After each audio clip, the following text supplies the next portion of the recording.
you, your community, and loved ones protected. Don't get flu FOMO. Learn more at getmyflushot.org.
Collect 50 signatures myself. Extra cost.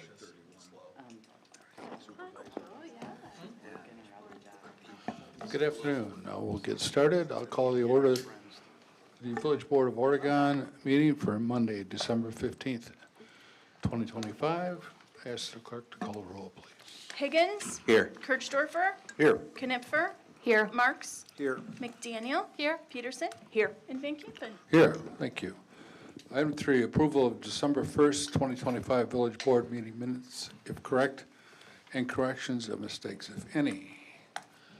Motion by Tim, second by Tom. Corrections? No, but I thought they were very well done. Very good job capturing Thank you. the conversations. Sometimes I can do. Anybody else? Okay, motion by Tim, second by Tom. All those in favor indicate by saying aye. Aye. Opposed, motion carries. Item 4, public appearances, comments, and communications, and for discussion and/or possible action. This part of the agenda allows members of the public to provide information to the village board, including items both on and off the agenda. 15 minutes will be provided for this item with a 3-minute maximum per speaker. Public comments? Seeing none. At some point, Clarice, you're going to have to come up and say something.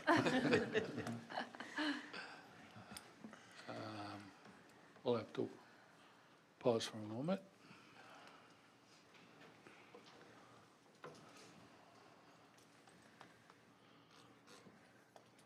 My computer is not working.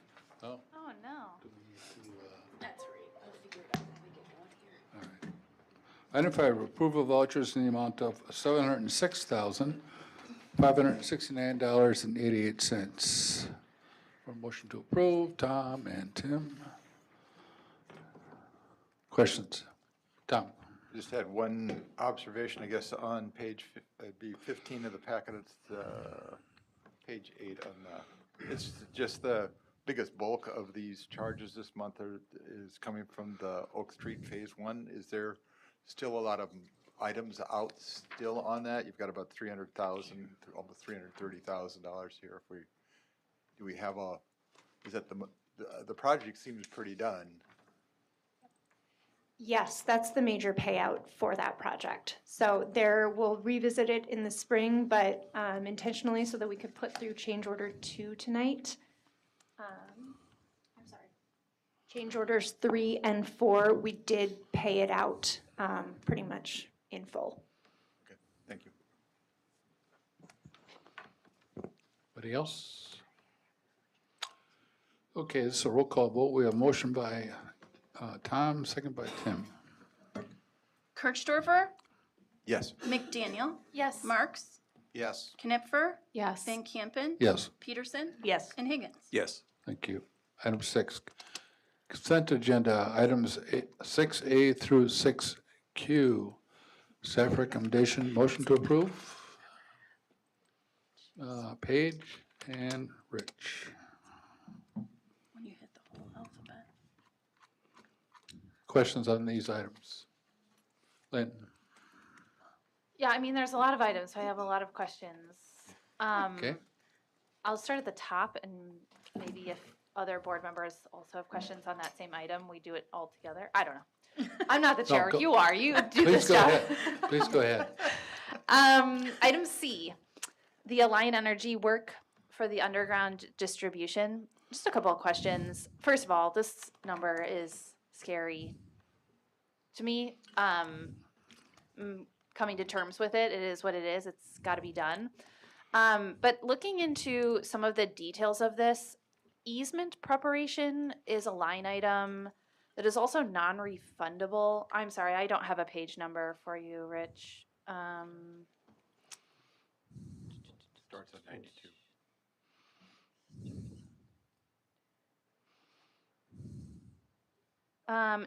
Page 96. Looks like there's 3 easement preparations. Can anyone gather to me what that is and why Alliant is doing easement preparation? Sorry, Jeff. I suspect it's because of 3 different property owners, or, Hello, Hi. I'm Jeff Vine, I'm the owner's rep for the new senior center. When Alliant has to have easements on other people's private property when they're not in the right of way, it's typical that they are the ones that create those easements. So they'll have surveying and legal costs to create the easements, and then us as the various property owners then would execute those easements. Is that the question? It was what's the cost for the easements? It is. Okay. I don't know that I can tell from these documents where each of those easements are. I guess I was under the impression that it was mostly on our spaces. Well, there's gonna be 2 areas where there's gonna be easements that are gonna be on the senior center property, Sure. where part of it is how they're getting the underground reconnected, and, they're basically taking down a big chunk of power on that street that's overhead, and they've got to put it underground, and they've got to get it back to the various properties. So 2 of the areas would be on our senior center property, but if you look, that there's the property to the north across the street, and I'm not familiar with what you call that property. Kaiser Park. And there's the actual building to the northwest there. Is that- Oh, the Swimming pool. pool? That's associated with the pool? School Yes. district. Yeah, so there's one point where they'll be into Kaiser Park, and then you can see that blue dotted line going north where they'll get into that other property. So every time they get out of the right-of-way that follows the road, they'll have to have an easement on that private property. Okay. Thank you. you had others, Lynn? I do on other items. You want me to just keep going? Please, yeah. Item C, Jeff, this is also for you. You can stay right there, I think. CGH Geotechnical Services. Item E, Oh, yes, sorry, what did I say? that's all right. E. You're on E. We're working on letters. It looks like this is just kind of coming from CGH, or CGC, letters, holy moly. Do we need to look at other bids here? I mean, how comfortable do you feel like this is a market rate for this work? I think that it is. This is a firm that I use all the time. There was another firm that the village had used many years ago that did soil borings here and on various other properties. So we had a report from that time. That company's called PSI, I think it's Professional Services something. I was having trouble getting them to respond to me. Oh, okay. Because I thought they'd be the first logical choice. The second logical choice would be the firm that I use all the time. Sure. And are, you know, I'm confident that they're competitive. More importantly, if they do these borings, they would be our soils engineer for the village when we do testing going forward into construction. Okay. So I'm more wanting them to be involved during construction. beginning. And then if they do these borings, they'll have the data to help with that in the future. Okay, great. I'm also pleased to know that we reached out to some other names and entities. I just don't ever want it to feel like we're singular focused in some of Yes. these aspects. Okay, and then my last one is item K. The heating, ventilation, air conditioning, HVAC maintenance proposal. Can someone tell me what our welcome center is and the WC West location? The Welcome Center is the pump house and historic water tower where Oh, 14 South is okay, leasing. that makes sense. And then what was the second? WC West. Which one is it? I don't see a WC West. Number 6 on page 173. Hold on, let me get there. Thank you, Lisa. 176, you said? 173, page 173, number 6.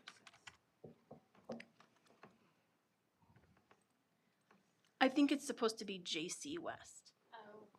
Yeah, Yeah. maybe the restrooms They- at JC they- the Park rest- West. yeah. Yeah.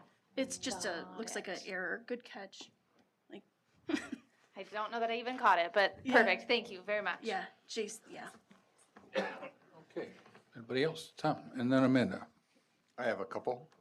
Just ask, one is an observation is on A, page 21, which is the purchase of service agreement with Dane County. Note that they are reducing their support and requiring us to provide the same service. It was a 2.7% reduction, and but yet all the requirements, all the reporting, all of the services we provide are still in relationship to that are still staying the same. So not sure how they expect us to continue to do the same things for less money, but that seems to be the trend. And then They're like taxpayers. and then the other one was on J, which is page 147, resolution appointing election officials. I just want to call this one out because it's a nice resolution and all of that, and I think it deserves more attention than just simply passing through on the consent agenda. I appreciate all the work that all of those election workers do, everything they do. I also appreciate the humor that was built into the memo, as well as the presentation. Liking an election to Chihuahuas and Great Danes, they're just sort of a funny way to say it, but appreciate that. And I just want to extend my appreciation to all those individuals and the time and many hours that they put into those elections. And it's the backbone of what we do. So thank you very much. Okay. And Amanda. Yeah, mine is on 6O, page 196 of the packet. I read this a couple of times. I was trying to get the numbers to kind of make sense. So the general fund loaned money to TID 4, okay, in total amount of 47,000 roughly principal. And since then, because it's a loan, it accumulates interest. And in the resolution, it says that the general fund has a principal balance of 47,000. But we're transferring $62,000 that includes the interest back. Does TID 4 have enough to cover the interest too? Okay, it just wasn't clear from the way it was listed here. It had the principal balance, but it didn't say it had the whole balance. Yeah. And in the memo somewhere, it talks about there's, at the end of 2025, it's projected to have about a $500,000 balance. Okay, got it. So there's That's plenty what I of was funds missing. available to pay the principal and the interest, Okay, or the advance and the interest. okay, thank you. That was where the confusion was. Okay, other questions on these items A through Q? Rich? I was just gonna add that, on item N, a very valuable service that the, employee assistance program for staff, and it usually gets underutilized, and I just wanted to make a point that that program, when I worked for the city of Madison, provided a great deal of good services for the employees at a very reasonable cost to the overall, to the budget. Really wide-ranging services that people need to be more aware of, that they have available to them as staff. Okay. Anybody else? Okay, we have a motion by Paige, second by Rich. All those in favor indicate by saying aye. Aye. Opposed? Motion carries. Item 7, reports of committees, items for discussion and/or possible action. A1, resolution number 25-59, approving a certified survey map combining 2 lots located at 109 and 131 West Richard Road, applicant, Village of Oregon. Looking for a motion to approve. Tom and Tim. This is for the, well, I'll step out of my lane here. It was in the packet. Are there questions on this item? Oh, hearing none. Motion by Tom, second by Tim. All those in favor indicate by saying aye. Aye. Opposed? Motion carries. Item 2, ordinance number 25-16, an ordinance amending the official zoning map for property located at 109 and 131 West Richards Road to the planned business zoning district and planned development overlay zoning district, and approving a general development plan for public services and utilities, applicant, Village of Oregon. Looking for a motion to approve. Tim and Amanda. And again, a question on this? Speaks to the quality of memos, I guess. All those, motion by Tom, second by Amanda. All those in favor indicate by saying aye. Aye. Opposed? Motion carries. 7B, Public Works and Utilities Committee 1, approval of intersection control evaluation report for the County MM Wolf Street and Pleasant Oak Drive intersection, and authorization to proceed with the design of a single lane roundabout. Committee and staff recommendation, motion to approve. Paige and Tim. And again, this came from Public Works. They approved, they recommended the village board approve, and I suspect there may be questions. Out of one? Rich? I'll make a comment that I felt that the packet again was very complete and very informative about some of the reasons why roundabouts are actually the best option for this kind of intersection. Okay. Anybody else? Tim? I'll just add that I thought JT Engineering did a really nice job helping us explain to the folks who came to the public hearing why the roundabout is a better option. I know I started at the beginning of this project thinking we needed a signal there and came out of it agreeing that the roundabout is actually a better, safer option. So I'm really looking forward to getting this done. What's the timing on the project? Construction in 2027. Yeah, okay, it's a couple years out, but still, it's an area that needs it. Yep. I also had some reservations, so I went looking and found that Brown County had the most dangerous intersection in the county near the school, and they changed it to a roundabout and took care of their problems, including the crossing problems. So I thought that was quite interesting. Other comments or questions? Okay, motion by Paige, second by Tim. All those in favor indicate by saying aye. Aye. Opposed? Motion carries. Item 8, unfinished business, items for discussion and/or possible action. A, resolution number 25-56, authorizing the hiring of Tricia Nicole as Assistant Director of the Oregon Area Senior Center. Staff recommendation, motion to approve. Motion by Tom, second by Amanda. And Rachel, anything to add? I think we put in the memo, gave you a good idea of what Tricia's background is, what her qualifications for the job are. We had a large pool of applicants to sort through.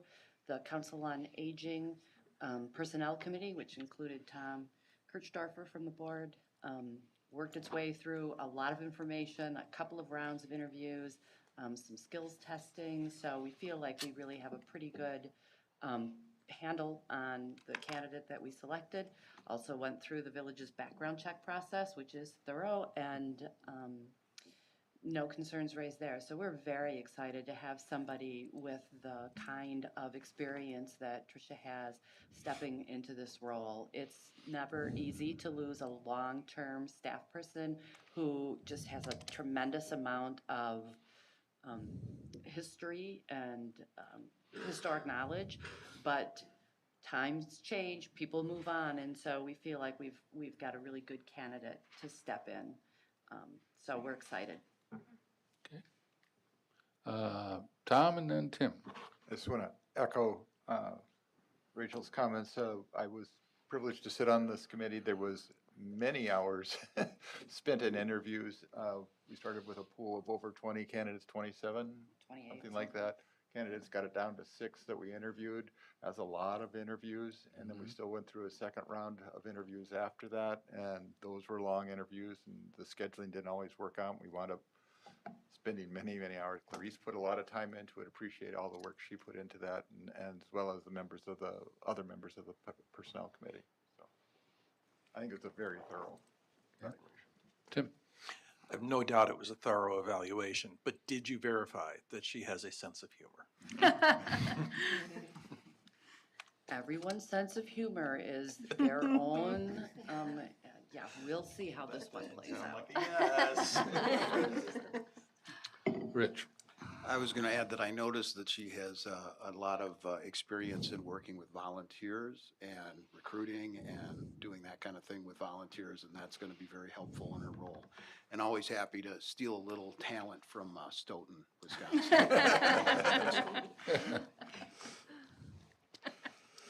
Okay, anybody else? All right. Motion by Tom, second by Amanda. All those in favor indicate by saying aye. Aye. Opposed, say no.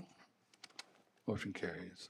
8B, electric vehicle charging station site host agreements and temporary limited easements with Dane County for the Village Hall, 101 North Alpine Parkway, and Oregon Senior Center, 219 Park Street. Staff recommendation, motion to approve. Amanda and Rich.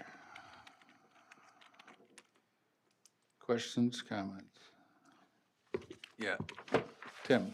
I am confused now because the grant was supposed to be designed to help people who rent but who own an electric vehicle have a place to charge their vehicle overnight.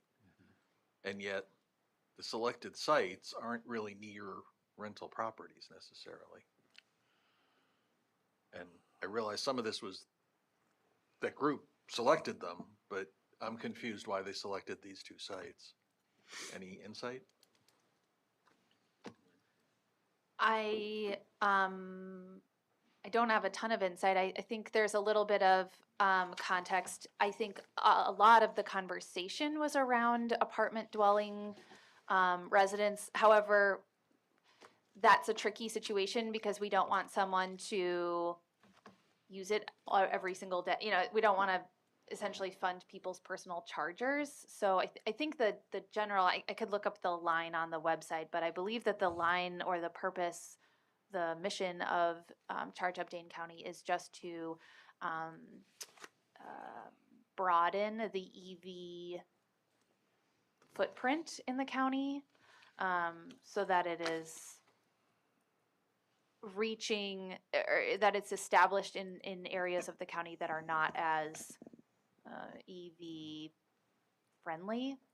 So Yeah. I'll just So the primary goal is to fill gaps in the charging network where the private market is unlikely to invest, such as rural communities, multifamily neighborhoods, and public hubs.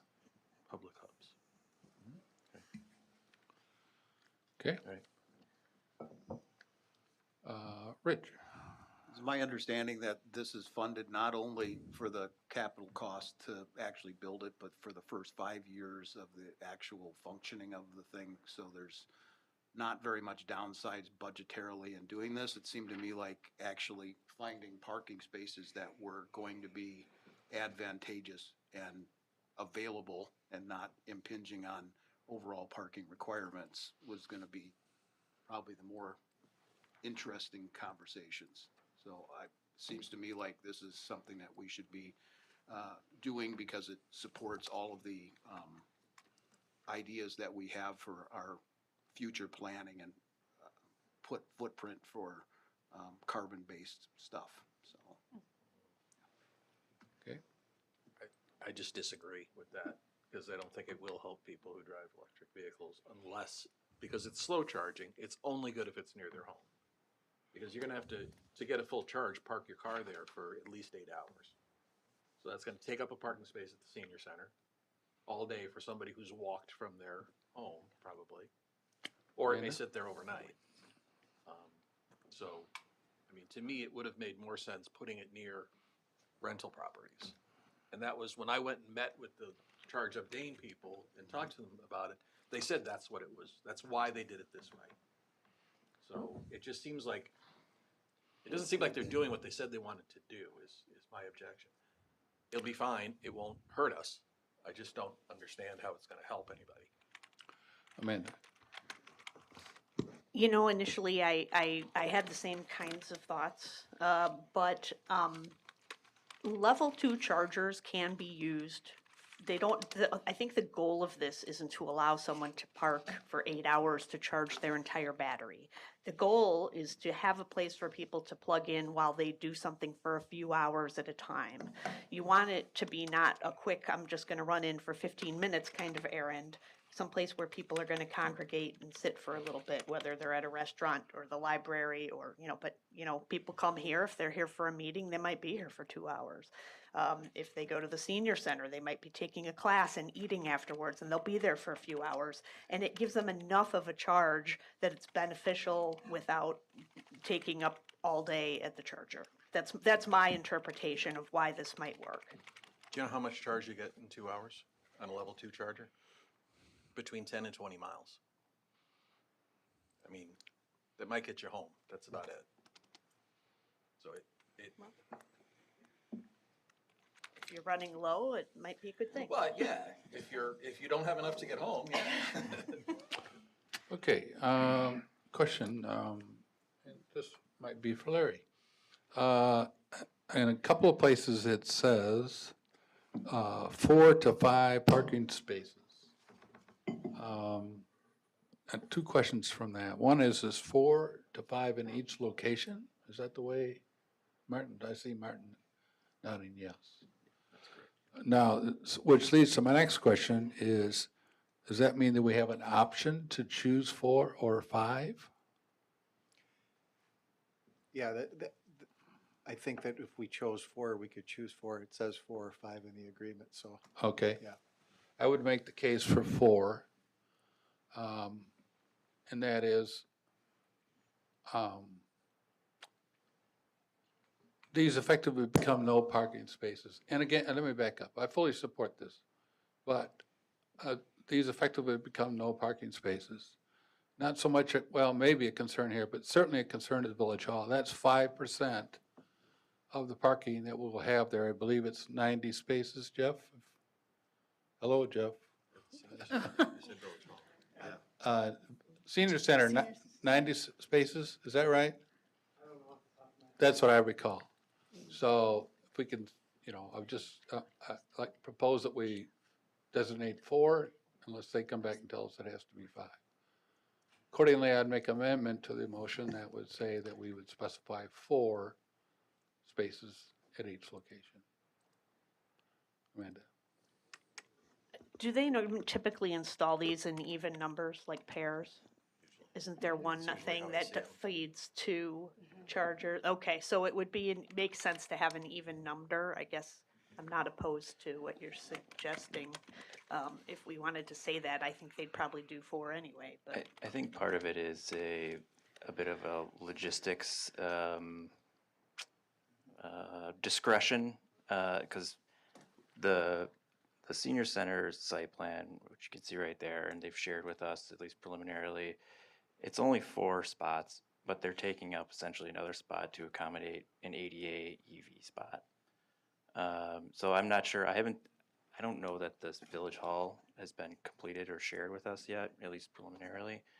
But that might be the case here, where they need to take up 4 spots and then have a space to accommodate the ADA part of it. So I think they're saying 4 to 5 to kind of provide some squishiness in the actual implementation of this, where they need to meet certain requirements, and at least up to 5 will meet that. But if they can do it in 4, I think they would do that too. Well, that doesn't clear up anything for us, does it? Well, if you say 4 and then we get into this and they say, well, that's not enough space to meet the requirements of having 4 plus enough room for Right. some space for ADA, then we're gonna have to come back here and tinker around with 1 space. Okay, I'll withdraw my amendment. So, further discussion, Lynn? I do think you bring up a good point.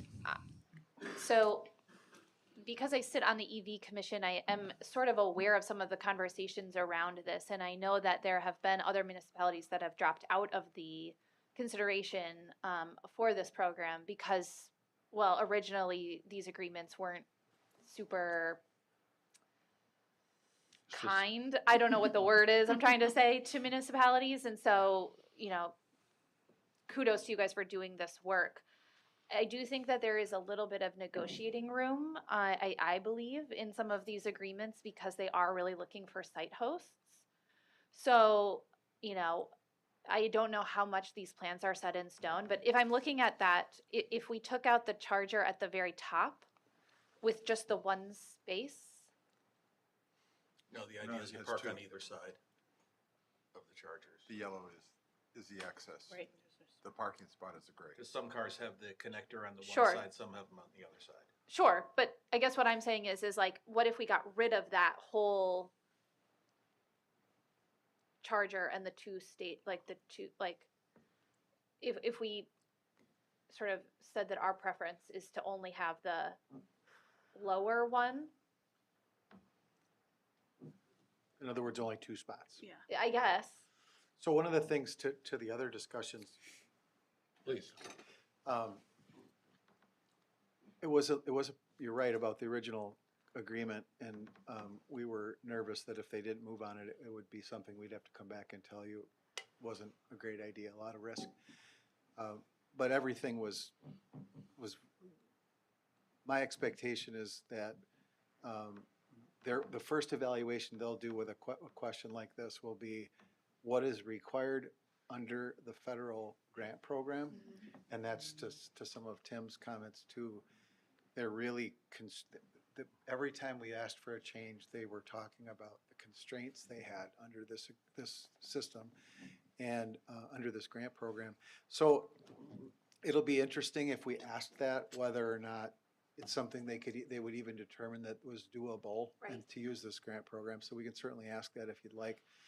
The other thing I should let you know is that the reason we're here today seeking a decision is because they need these agreements to be signed to take the next step with the grant program, at least approved. The very last thing that we negotiated in this agreement was they don't have the operation and maintenance agreement yet. You'll see in Martin's memo that, and in the agreement itself, the last thing we put in is, well, I said, I wanted that as an exhibit to the agreement, write it up, figure out who's gonna do it, let's look and make sure it makes sense to our community. And they said, well, instead we'll let you opt out because they're working on a timeline that is progressing here. So keep that in mind. But to some of the other points about the where and what type, with this funding mechanism, you don't have any choice. I think under priority areas, the county could have made different decisions about where to locate them, but really, it was them as the grant recipient that made the decision based on what we submitted as to where to place these. So just remember, there's quite a few things using this funding stream that are not under our control, either because the county's established its own parameters, or there's limits from that federal grant program. Okay, thank you, Terry. Okay, we have a motion and a second. Further discussion on the matter or questions? I guess to Larry's point too is, it really isn't a done deal, even if you approve this. So there's gonna be another agreement for the operations and maintenance that comes back, and at that time, we could decide maybe this isn't a good idea, or yes, let's continue. So still an opportunity to decide the future of the program.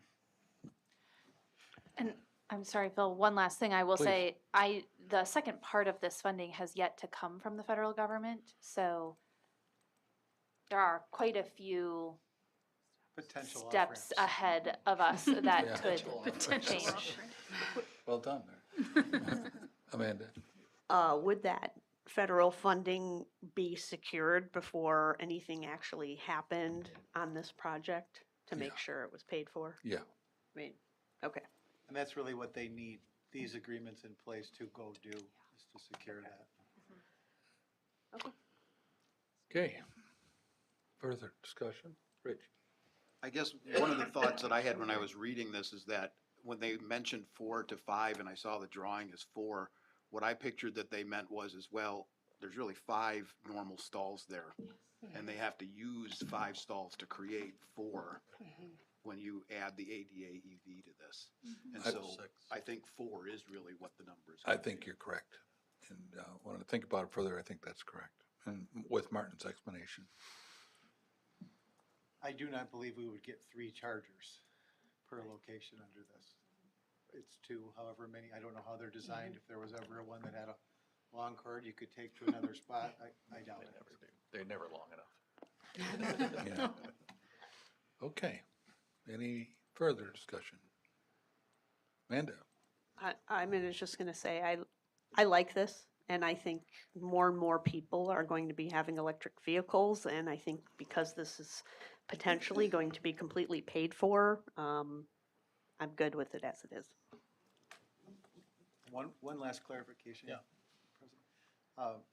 After the 5 years, the village can do whatever it wants with this. So if it's used, but all we hear is we need a class 3 or more or less or whatever, those are decisions that can be made moving forward also. Okay. Last call. I'll just add, so we regularly stop in Sauk City because they have a slow charger, and it is the only way we can make it up north is stopping in Sauk City. And we spend money probably in Sauk City, right, because we stop there to charge, like it's the only way we can get to a rural location in Wisconsin with our AV car. So I do hope that might draw people if they're headed either in whatever direction, but I understand the purpose of the grant, right? There is not that many options right now, especially north and rural. So I'll just add that. Okay. All right, we have a motion by Amanda, second by Rich. All those in favor indicate by saying aye. Aye. Opposed? No. Okay. Got that? Got it. 8C, grant agreement with the Wisconsin Department of Natural Resources for the Comprehensive Village of Oregon Urban Forestry Study and acceptance of grant funds in the amount of $18,414.31. Staff recommendation, motion to approve. Tim and Paige.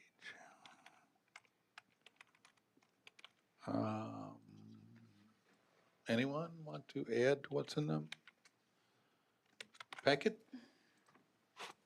Or questions? Tim? I would just say thanks to Lynn for her work in getting this done. This looks like a really cool program. Yeah, great. Yeah, I will just say that this was on the CIP for next year. We slated it at 60,000, so this will take $18,000 off of the need to take funds for the CIP for Okay. this. It's under So. budget too. Nice job. Okay, motion by Tim, second by Paige. All those in favor indicate by saying aye. Aye. Opposed, say no. Motion carries. 8D, review Oregon Area Senior Center rebranding process update, including public survey feedback. Consider preliminary name, logo, and branding options, and provide further direction. Who wants to start? Well, Rachel? I'll just say that I think the memo sums it up. What you have is the results of the community survey. You can see that people perceive or indicate a preference to have the future branding of the senior center be something that reflects an active wellness kind of vibe. People are looking forward most to having the access to that community gym and the walking track, which fits right in with that. So Ticey had that information to incorporate as they came up with ideas. They were left with the unfortunate choice of trying to figure out how to make a modern yet traditional logo and brand. So I don't envy them that, but they came up with a variety of ideas, which they included in their brand book, which is attached. They used some names several times, in part because they wanted to sort of give people the opportunity to see how much difference a different font would make, or what it looks like if you have a longer tagline with it, or so all of those pieces are portable, if you will. You can take, mix and match. It's like the buffet of branding. And so their question for the board, our question for the board is there anything within these 11 choices that grabs you enough to want to pursue it? Are there things you'd like to see presented differently? Are there colors you would like to switch up? All of those kinds of things. And then also, if there are certain names that you're thinking might be a good idea, we'll want to start the process of making sure we're not infringing on someone else's name or logo or whatever. So ultimately, the goal is to get this to a public preference vote, but we've got to get it down to where we can move in that direction. Okay, thank you, Rachel. Amanda, you're first. Yeah, I appreciate all these designs. It takes some creativity to come up with all of these things. I'll just tell you a little bit about my thought process going through, and you guys can decide if you agree or not. But the Park Place, to me, I sort of eliminated because it makes me think of Monopoly. That's where my brain goes, and I just can't, that name just, sorry, it was out for me. That's why.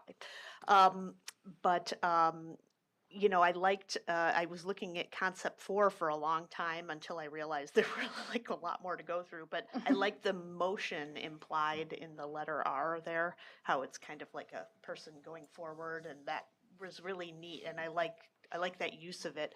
So I started going through, but I landed at ultimately, I think, on concept 10 and 11. I like both of those because they also have motion kind of implied in the logo itself.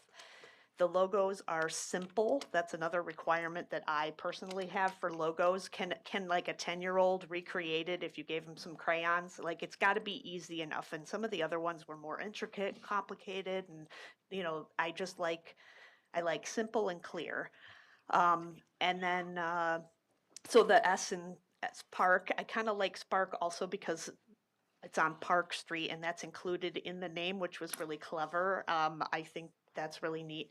I kind of am also looking at through a disability lens, thinking about people who are vision impaired, and I kind of squinted at some of these, and those two still come out really, really clear, even if you had low vision.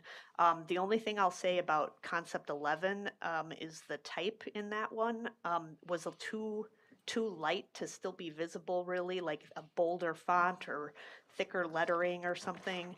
And I liked some of the other, I'm open to being flexible with the subtitles, like maybe Senior Recwell of Oregon under the last design, or different colors, you know, but making it bold enough so that anybody reading it has that good contrast for people who are vision impaired, that kind of a thing. So yeah, I guess of the two, I prefer 11, but 10 and 11 is where I landed, and that's why. Okay, Lynn. Yeah, so I also spent quite a bit of time looking at this, and I took a different lens. So I looked at all of those as if I was, when I first moved to the village, looking for a space to take my 2-year-old. We hadn't gotten into the pandemic yet, and I was kind of stuck at home, and I wanted a place to meet people and to feel community. And while I greatly appreciate the work that was done here, every single one of them that says senior, I would not have gone to. I would not have felt like I could take my screaming 2-year-old. And frankly, I shouldn't take my screaming 2-year-old to some of those things. But like, for it to be on the face of the building, I would have never set foot in it. I also thought about the ice cream social. And if I were a new parent of a young family and I saw that there was an ice cream social happening at the Senior Recwell Center, I wouldn't have gone. And maybe that's just me. So I'm only speaking for myself here, but I think really looking at what these say to all sorts of different age groups and life places, like places in our life. Now, that's not to say that I don't think there should be a delineation when you walk in the door, that this is the senior part of it, right? That my 2-year-old should not necessarily go ripping through there.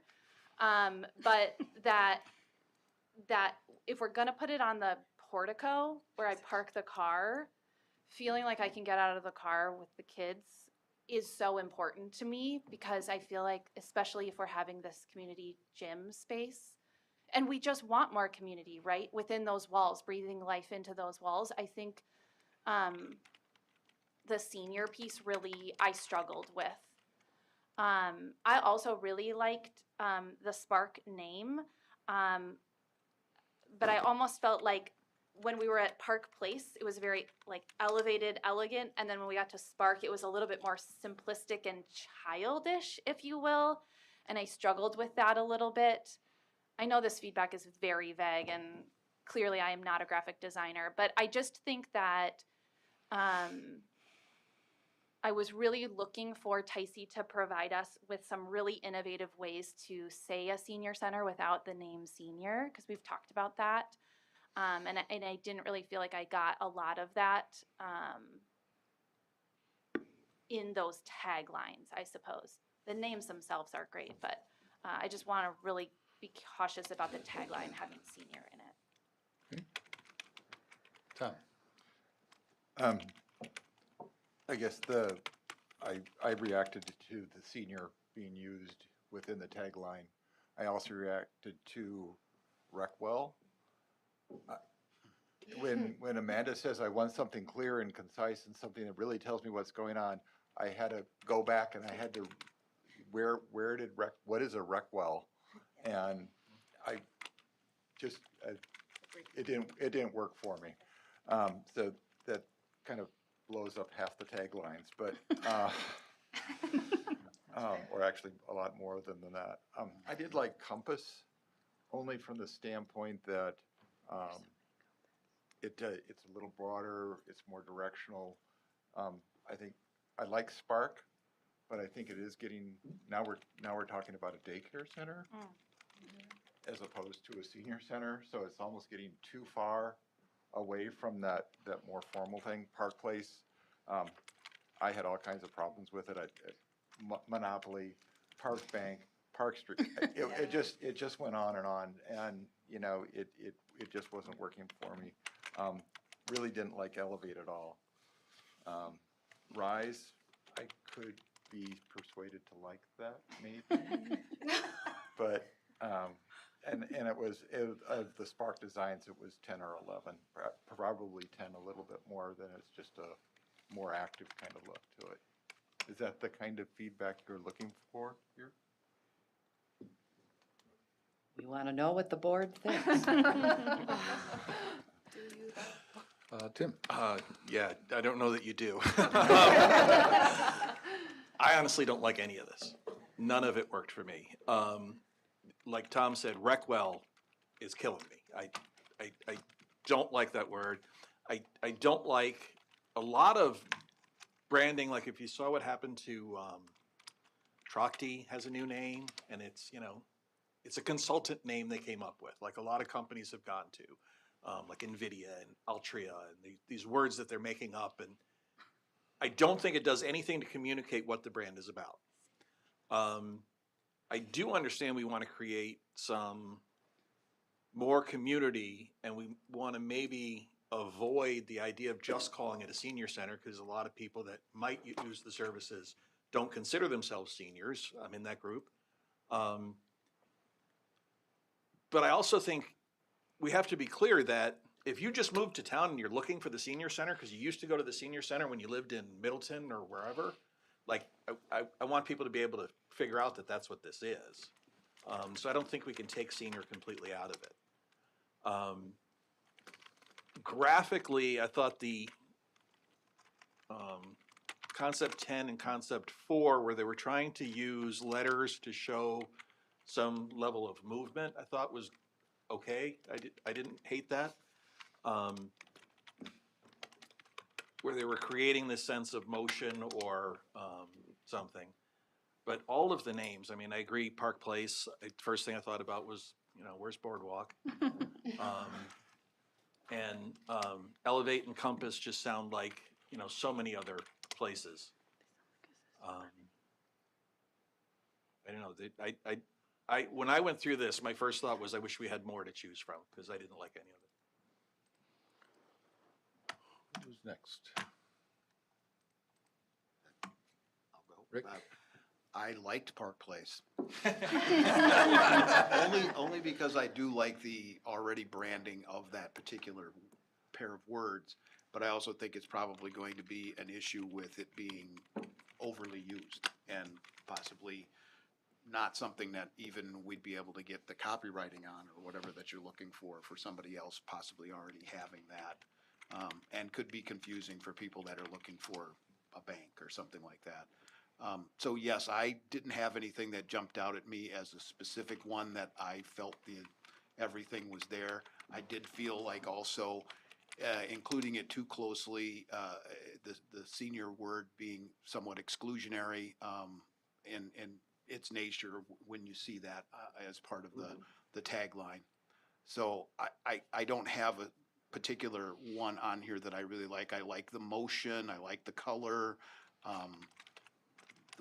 The word spark is definitely not something that I think is overused, and it does have park in there. So that's kind of where I was landing, but I don't have any real good, like, boy, I really love a particular concept. Okay. Anybody else? I can just, yeah, I'll add. Compass made me think of Compass Financial, pretty much what everyone said. I did like Elevate, though. I liked the word. I did not like the graphic at all. I landed on if I had to choose one, that's bad wording, but was Spark. I do like the wording. If we're looking at like font, I think it was the last one, number 11, that I was drawn to. I did like, what was it, number 8 though, for Spark, because it said of Oregon. Like I really liked that was clear and bold directly under the word Spark. I do like the movement, just like everyone else said. But yeah, Compass and Rise, just to me, I don't know why, but in Park Place was like financial institution. I don't know, that's like, maybe that's my line of work too, but that's it. Okay,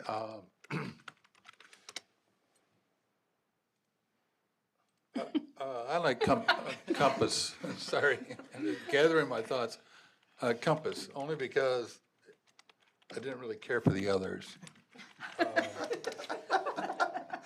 Well, you know, a lot of times that's what things come down to. The least. Process of elimination. I have to agree that Recwell is not doing it for me. I understand the concern about having a senior in there, and but I think perhaps that's partially dealt with in concept 8, where it just says resources for aging well, without the word senior in there. So maybe working with that line. I don't feel, I guess the only one I really feel good about is the compass, for what it's worth. I would make a note or two to the graphic artist. Concept 11, with the first in the A there, on a sign that will look like something, a bird ran into the sign, or part of the paint fell off. Someone in the sign business, I can tell you that it looks great here, but when you put it up on a sign, you'll be disappointed with it. So, for what it's worth. Brand new building. Yeah. That's my thoughts. Amanda? And just to add one more thing, like I don't have enough, but I hadn't thought of that, Phil. I appreciate that. You know, I'm flexible on that. We could change that, but you know, I do like some kind of motion in the word. And I was thinking about concept 10 with that kind of script-looking park.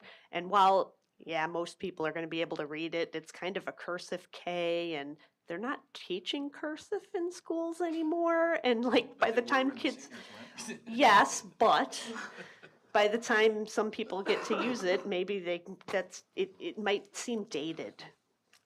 So that was another concern. So I was thinking like maybe that initial wavy S from concept 10, putting that in with concept 11 so that there's like motion in the S, and then take the, I don't know, or making the spark be different in 11. I don't know, something along those lines, kind of mashing those up and making it seem, I don't know what it would look like. I'm not a designer, but like take that for what it's worth. I'm, you know, maybe just that spark in the A of spark in concept 11 would need to be a color or just done differently to make it not look like something ran into it.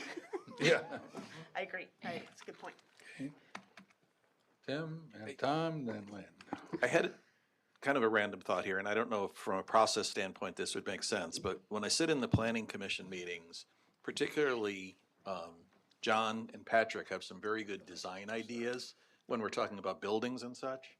And I wonder if they might have some input here that could help you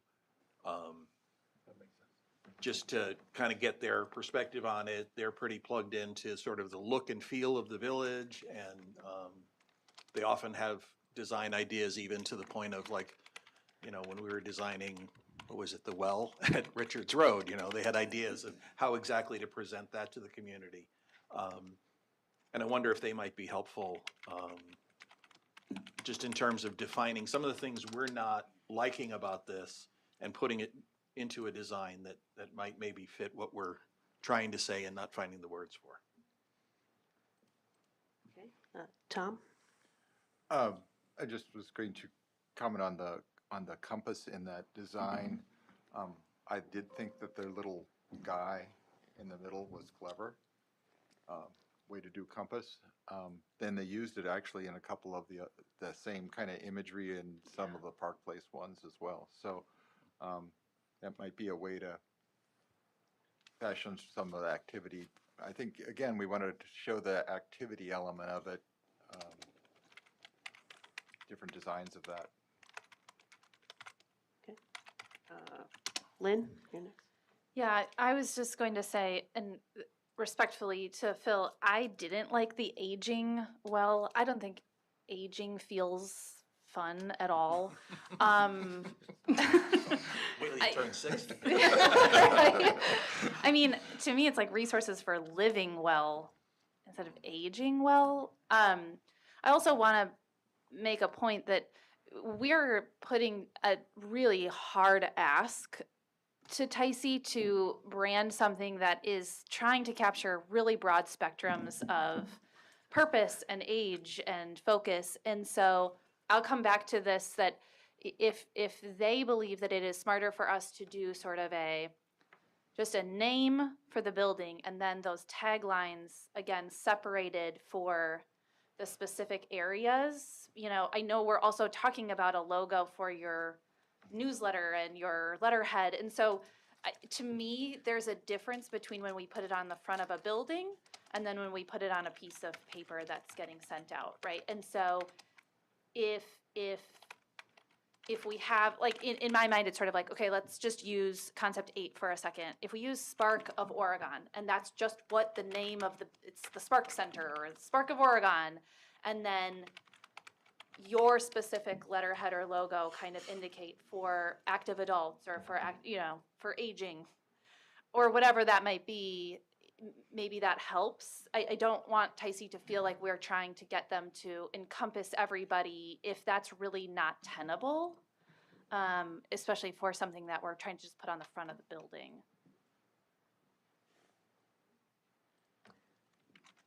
I just wanted to say too, we're building a senior center. And I don't think we need to hide that. We just need to find ways to make it really inclusive of other groups as well. It's not a community center. We would have done this differently if it was a community center. It's not like just for, it is for everybody to use, but it's a senior center that has amenities for everybody. It is not a community center. And so when we're branding this, we need to brand it. We need to let people know it's a senior center. I totally agree. Like, if you're coming from another municipality and you're looking for the senior center, you've got to be able to find it, right? But, so how do we incorporate? I think we do need to put senior in a tagline somewhere, but we have to indicate somehow that it's also for the greater community. I don't have an answer, but that's like a task for Ticey, like to find a tagline. I think it has to include the word senior at some point, but just senior for seniors and everyone, or for, I liked some of the ones that were like building a community or building strength through senior connection. That was something that kind of struck me. It's seniors connecting with everybody, right? There's something missing there, but they're kind of more on the right track with that. That was my 2 cents, so. Yeah, I would, just to add on to what Amanda's saying, I would hate for the people that are already going there on a regular basis to feel like it wasn't their space anymore. Yeah, that's a good point. I want to make sure they still feel welcome. Anybody else? Lynn? I'm just sorry. I'm just going to throw my 2 cents in. I totally agree with you, Tim. I want the people who go there to feel like it is their space. I also want to acknowledge that there's a lot of people that should and could go there that do not feel like they can because of the senior line. So how do we invite them and not exclude the others? Exactly. Right. And how do we help people to feel like it is an accessible space, no matter what they think of themselves, right? Right, because part of the people we want to invite are actually seniors, Exactly. but they don't consider themselves seniors. Exactly. Right. It's a huge community that we're not capturing. Right. Yeah, that's a tough ask. Anybody Let's else? see what Ticey comes up with. Do you feel like you have something to work with, or do you have questions for us? Or? Square one?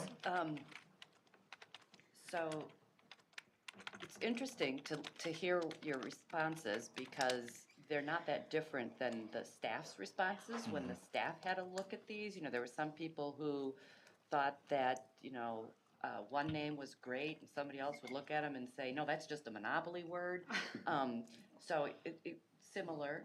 We have struggled with the how do you let people know this is aimed at older adults without using the word older, without using the word senior, without putting an age in there, because we don't want to go with the age. And so I think Ticey, somewhere fairly early in their branding book that's included, talks about the fact that taglines are not things that have to be used all the time or forever, and that you may have different taglines at for different purposes.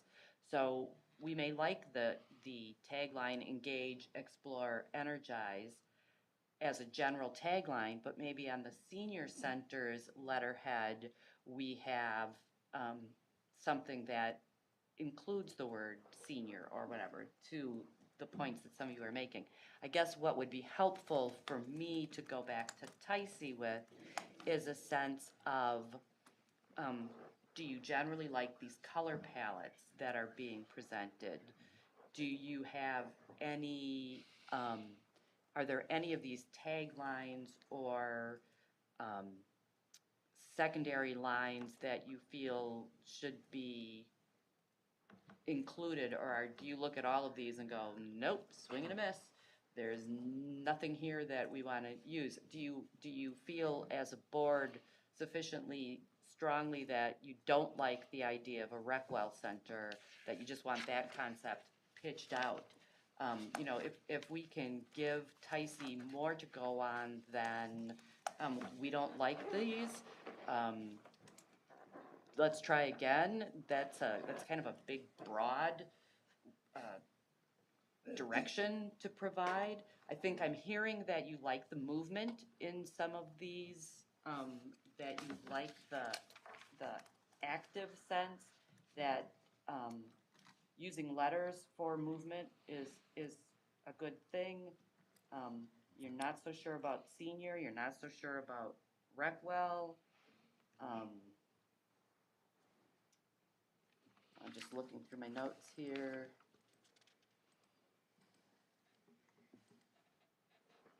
That cursive might feel dated a few years down the road as fewer and fewer people are using cursive for things.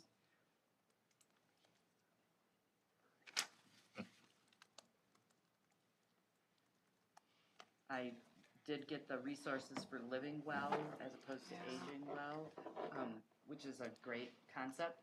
Pulls away, though, the notion that we can use that tagline to identify the primary service of that building. Just something to keep in mind too. I think when people are looking for the senior center or whatever, a lot of that is going to be online resources. If you're like, where's the Oregon Senior Center? This place is going to come up. If you type in, is there a community walking path or walking, indoors, this is going to come up.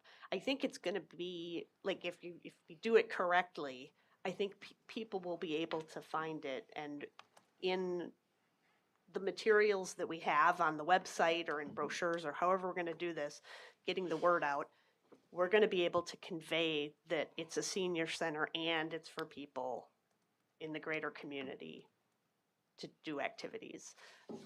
We'll have more leeway. I mean, what we're looking for is a logo and simple taglines, and we can do different taglines. I'm open to that. But like, as far as a logo, simple, clean, easy, something easily recognizable. That's all you're looking for. I mean, a Nike swoosh is about as basic as you can get, and everybody knows instantly what it is, right? I like the logo is kind of a separate idea than the taglines, and it's separate from what we put on our website. So just to keep that in mind, it's not all married together. We can piece out the components for our purposes. Yeah. Okay. Rick. I guess I'll add to that as well, that actually I like the idea what Lynn was saying, that this is really going to be referred to as the something center, the something building. I can see if somebody asked me a question, I say, that's at the Spark building. A single word, for that matter, I've seen so many places now that it seems like instead of having multiple words, every restaurant I go to now is either cut or chopped or, one word. So using something like Spark as really what we're trying to settle on, or a particular word. And I do remember back when the UW changed their logo, which is a W, and it went to the Motion W. That was like such a big deal. And I can see the item 11, if you were to actually just put like maybe some sort of lean into it or something that gives that sense of motion. Because I kind of asked when the motion W, where's the motion? But, you know, in italics or whatever, when it tilts slightly, it's supposed to show motion. Perhaps that's what we simply need for motion. And again, I like the idea of just having a single word, like instead of Park Place, have rise or elevator compass, but Spark does actually have the street in it as well. So again, by trying to locate it, in a lot of ways, that might help too, that it's gonna be that thing in your memory that it's like, it's on Park Street, I remember that, it's in the title, in the building's name.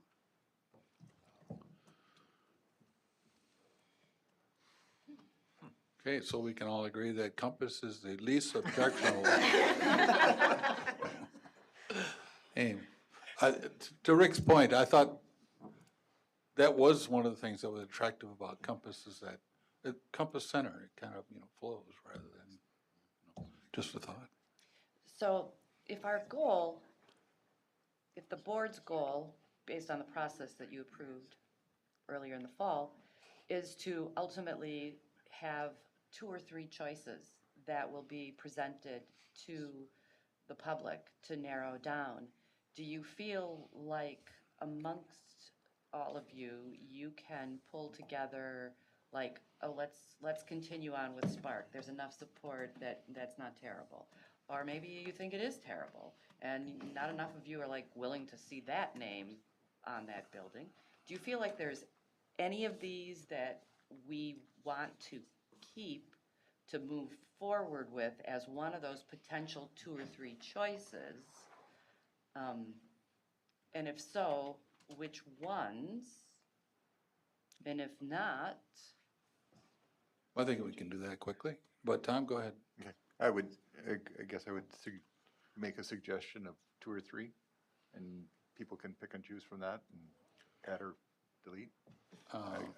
Sorry. I'm ready to make some suggestions. Oh, okay.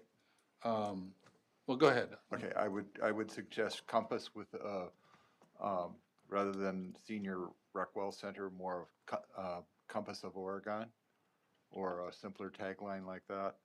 I like Spark, probably, again, going to Rick's idea of a more motion-oriented Spark, and then the Rise on Park.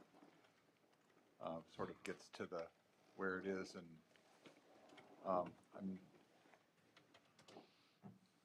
I'm still a little hesitant about the whole thing with the idea of Recwell. It doesn't really work for me. Does anybody like Recwell, or can we I just think say? we'd agree that Let's not use Recwell. let's wait Is till, recreation and wellness that difficult to put on a yeah, Yeah. thing? Is it too That's- long? Is that why we do this? wait till we have Rachel's attention. I'll say the Recwell name is more common like in university settings, where you see some buildings where they combine all the rec and wellness, obviously, and kind of They the use that- sports and science they and use that, athletics right? and things like that, Okay. yeah. so like All right, Union so- South, Union South is a Recwell Center. I think we have a general agreement that we don't want to use the word Recwell. Is that correct? Yes. Okay, I would suggest that just by a show of hands, we might just go through these and try and get semblance of a vote for Rachel. Does that sound acceptable? Tim? I was just gonna say, in response to Rachel's question, I don't think we found the name yet. In my opinion, we haven't found the name yet. And if and when we find a better name, a lot of the other stuff will flow very quickly from that. That's just my feeling. Okay, so, well, let's, do we feel like any of these will work? Show of hands, do you feel like any of these, I mean, should they just start over, or should we, lean towards one of these? Amanda? I would suggest that enough people, it sounds like Spark as an option. But I'd also be open to new designs if they thought of something else, if they took our comments into consideration, you know, like maybe, you know, we like concepts 10 and 11. We're open to saying Spark of Oregon or Spark on Park or like, I don't know, whatever, Okay. like something. Like we can play with taglines but and just no to the Recwell thing.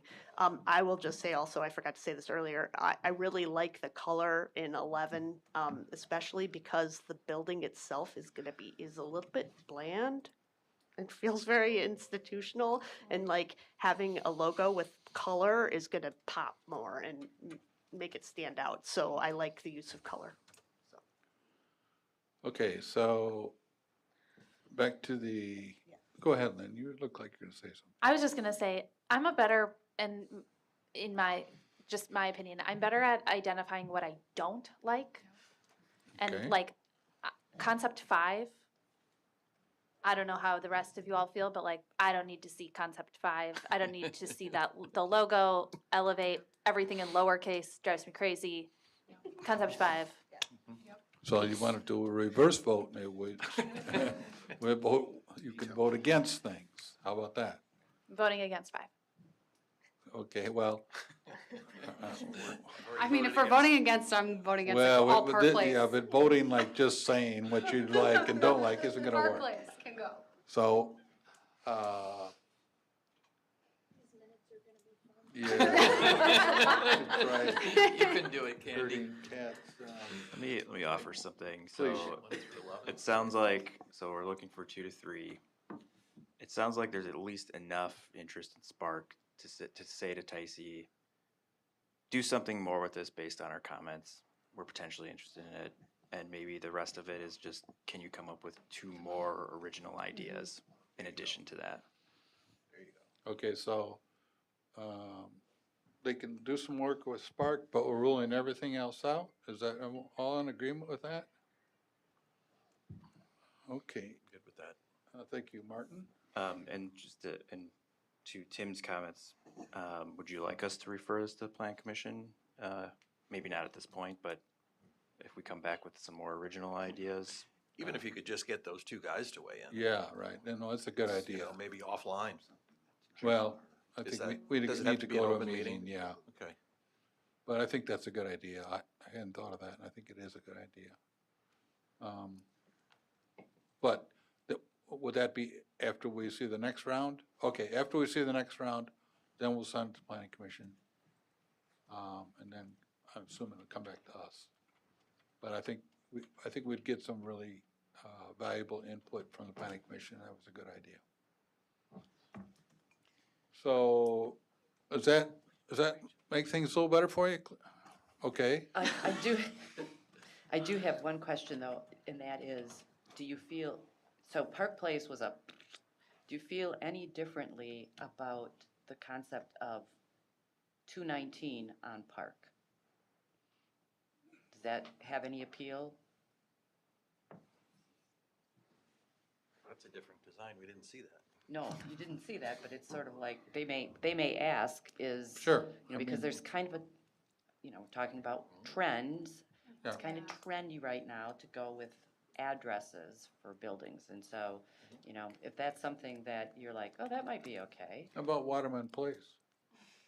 because our address won't be Waterman. Well, that'll be the fun. Why are we calling it Waterman?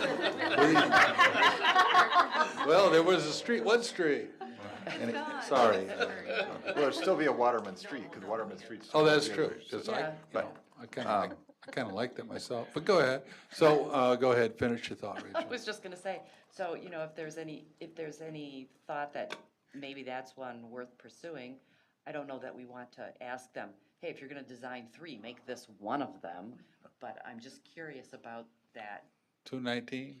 219 Anyone? on Park? I guess 219 Park, it's a very generic name. It doesn't really say anything at all.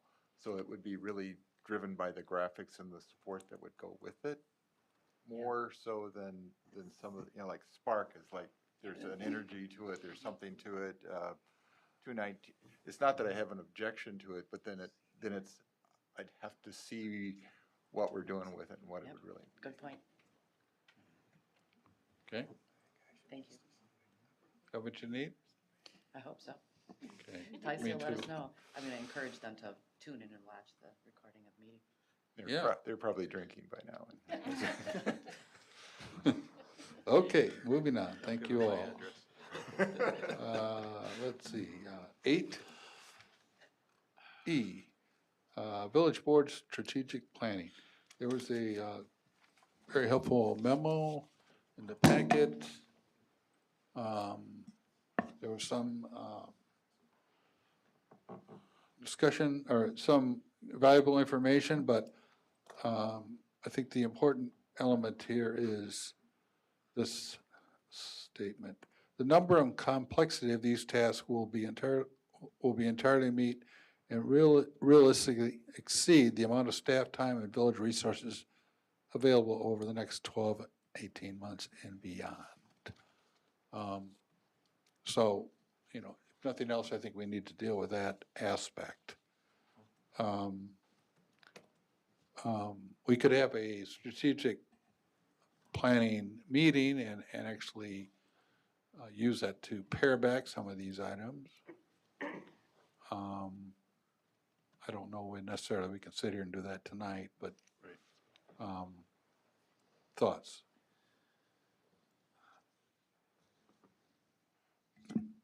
Tim?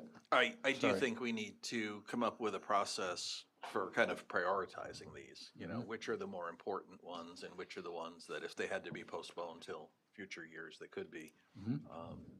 I have gone through a process whereby we prioritized a long list like this, but it was a really complicated process and it took like all day.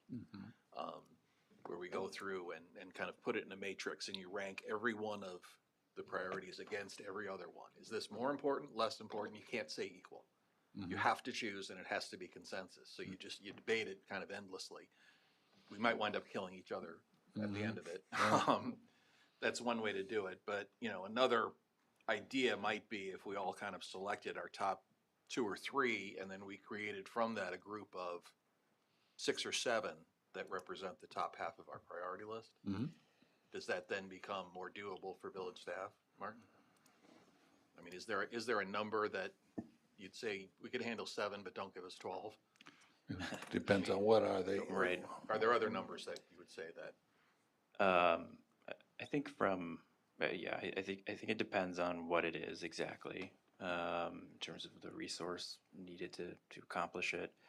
My default always for something like this is pick 5, right? I mean, from your perspective as elected officials, what do you want to say that you did, when you come back, if you're running again or just maybe you're not going to run again, you just want to be able to say, we did this within the last year. We set out to accomplish these specific things and we accomplished them. And so I think it's always, in my opinion, the smaller the number, the better to make sure you have that focus on the things that are important that you really, really want to get done. There might be some things on here that, they're important, but if they had to get pushed one year, it's not going to be the end of the world. We'll take it up the following year. So I guess from that perspective, I think it's just helpful at the end of the day just to have alignment, right? I mean, we don't want to come 12, 18 months from now and the village staff puts something in front of you and you're like, why are you working on this? We have these other things we need to be doing. Why'd you spend time? We want to make sure right now that we're spending time on the things that are important to all of you collectively as a board. That sounds like a good plan.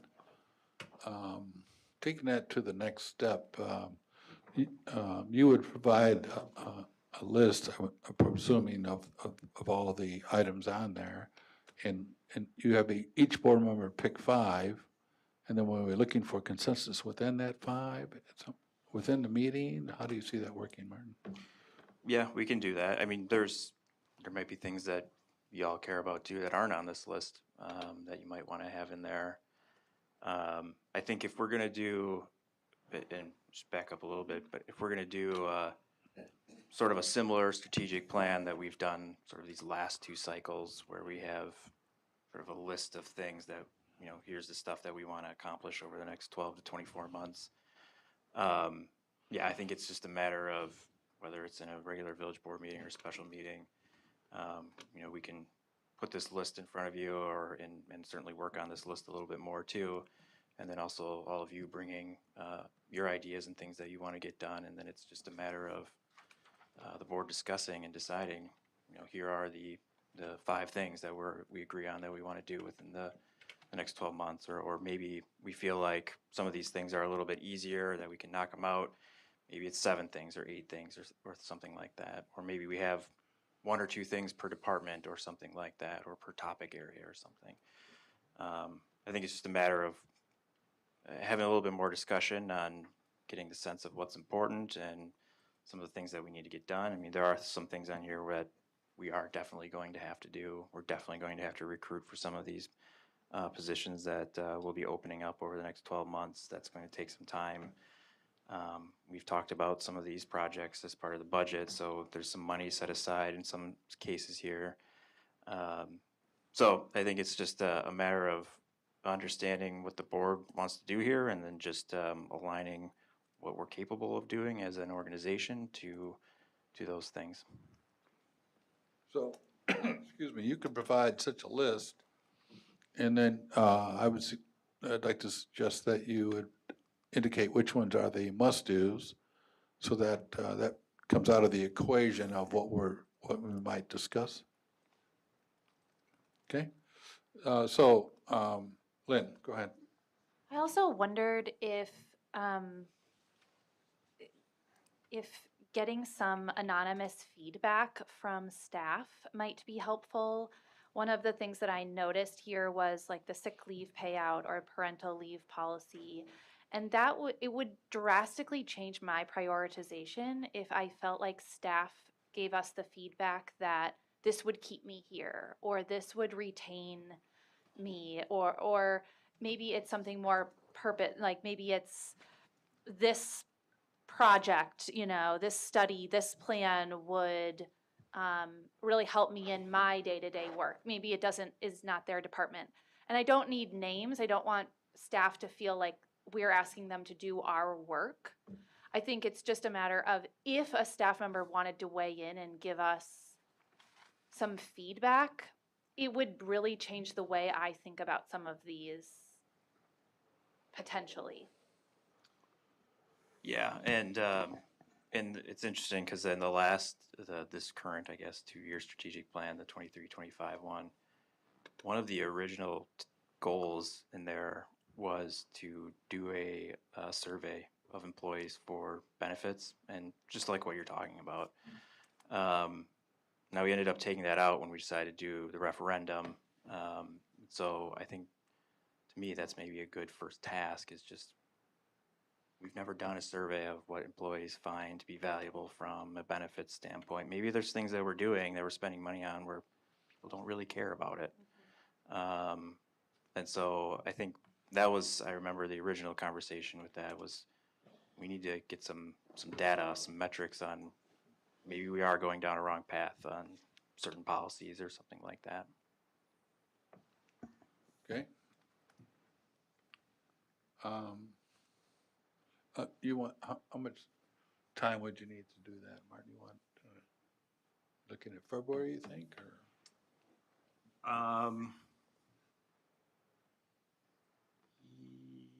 Yes. I mean, it's not urgent. I mean, you can let us know next meeting or. Yeah, let me organize my thoughts a little bit, and I'll put some options back to you guys in either January or February. Okay. Sound good to everybody? Sure. Okay. Let's see, 8F, approval of plans and authorization to bid for the Waterman Street and Park Street intersection reconstruction project. Staff recommendation, motion to approve. Tim? Tom? Questions, comments? Seeing none. Motion by Tim, second by Tom. All those in favor indicate by saying aye. Aye. Opposed, say no. Motion carries. Item HE, approval of plans and authorization to bid for the Alpine Parkway and County CC intersection reconstruction project. Staff recommendation, motion to approve. Tim and Paige. I know, Amanda, you start. I know you had a question. Yeah, so, question on this is, it's about the, APS, which is the Accessible Pedestrian System for this plan. I was looking through and it, from a disability lens, I was hoping that there would be audible signals for crossing for people who need that. And I don't know if that's included or what those would look like for this project. I'll let you guys. Yes, so you're correct, those are required actually, so they are definitely included in the project. An audible signal? Audible signals. Do yes, you ma'am. know if that's like just a beep or does it say safe to cross Alpine Parkway or like what's it gonna look like? I believe that's programmable upon receipt of the device. Okay. I'm not 100% on that. but Okay. We can, And once we get those details, we can inform you.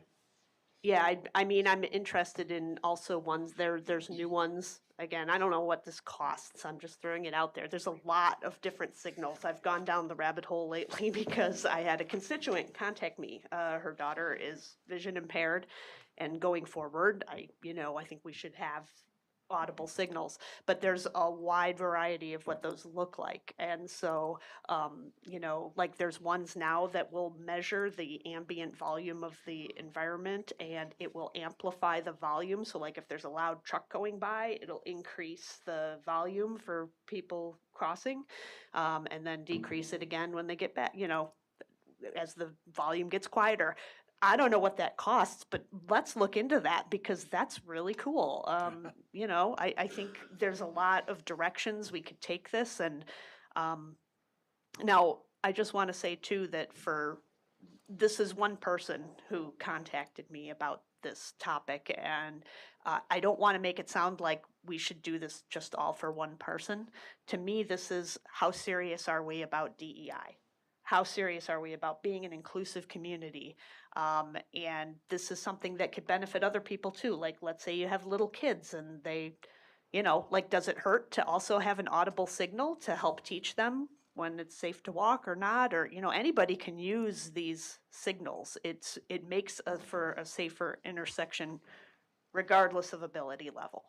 So anyway, just all that to say is just to put it in the back of people's minds, and like I would love more details as this project moves forward, to see what we can afford. And I think the clarity, like if you're doing an audible signal and it's programmable, why not, having that difference? Because when there's too close together, saying it's safe to cross Alpine Parkway as opposed to cross CC, it depends on where the speakers are placed, and there's a lot that goes into it, and I would like a higher level of detail before we or if we're gonna bid this out. I mean, I don't know what it would look like. I don't know if we need to change this or if this is something we can bid out with the understanding that they would investigate these things and let us know. Somebody advise. I don't know what. I guess my recommendation here would be, as Rich noted, there's more that we can find out for sure. In order to meet the schedule, I would maybe recommend that we, staff speak with the consultant, and if there are maybe levels of this, we could put things in as alternates for the board to consider when you guys do hopefully award the project. And at that point, we can bring some of those technical details in, and if it makes sense to have our engineer on this come in and speak to some of those, we can have that discussion then. But this is definitely something that's new for us, the village, it's new for staff, and so I think this will be a great learning opportunity, but that's a way to get that information while still keeping us moving ahead. I love that. Thank you. And if anybody wants to go down a rabbit hole too, I was looking at apsguide.org. There's like it's a giant website with lots of information about this. So. Okay. Anybody else? Okay, we have a motion by Tim, a second by Paige. All those in favor indicate by saying aye. Aye. Aye. Opposed, say no. Motion carries. Item 9, new business items for discussion and/or possible action. A, review of village procurement policy, which Martin wrote his usual great memo, as well as included a copy of the policy. I wondered if there's additional comments or questions beyond that. Rick? I would just say that I got a chance to read this in preparation for the meeting tonight, and it was very thorough and answered a lot of the questions I had about the policy for Oregon's Village, and wanted to make sure that it was just something that was available to have discussion about for the public to see that in general, when we try and make these decisions, they're not without a lot of thought in both the cost of being very diplomatic and all-encompassing on being able to get as many bids and quotes as we can.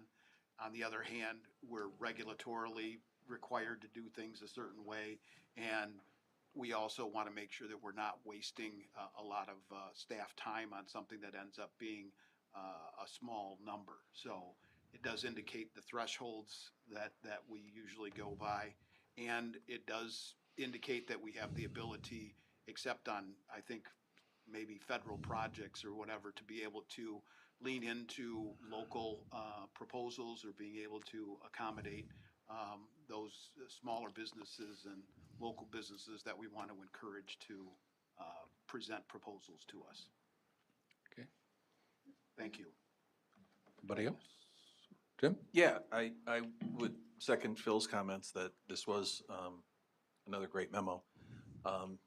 And I do definitely agree with the idea of having some partners that the village works with. You know, I mentioned earlier JT Engineering and their help on a couple of projects here locally. You know, I'd hate to think we'd have to go away from them because somebody bid a nickel lower on a project. So I think there's definitely some value there. One of the risks, and I spent much of my career selling to companies and public entities.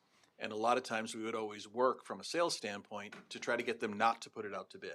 Partly because there's a lot of work put in up front to sort of engineer the solution, and you're giving all of that value away for free, and then it goes out to bid and somebody else can sort of steal your value. So we always try to find ways to not have something go out to bid.